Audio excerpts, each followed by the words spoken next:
Hello guys, welcome to Pronouncist, your pronunciation guide.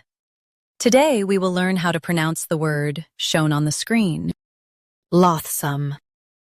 First, let's hear its American pronunciation, loathsome. Now, read the syllables of U.S. pronunciation shown on the screen naturally. Loath, some, loathsome, loath. Some, loathsome. Now, let's focus on British pronunciation of this word, loathsome. Now, read the syllables of British pronunciation shown on the screen naturally.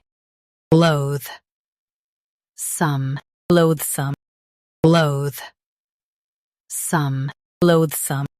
Stress loathe and soften some. Loathsome, loathsome. Practice repeatedly and you'll soon be able to say this word perfectly. The best way to practice is to repeat the syllable multiple times.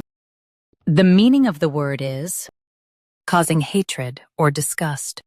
Try repeating this word several times to improve your pronunciation. We post daily videos on useful and commonly mispronounced words to help you speak clearly and confidently. Like this video and subscribe to Pronouncist for more pronunciation guides. Thanks for watching us.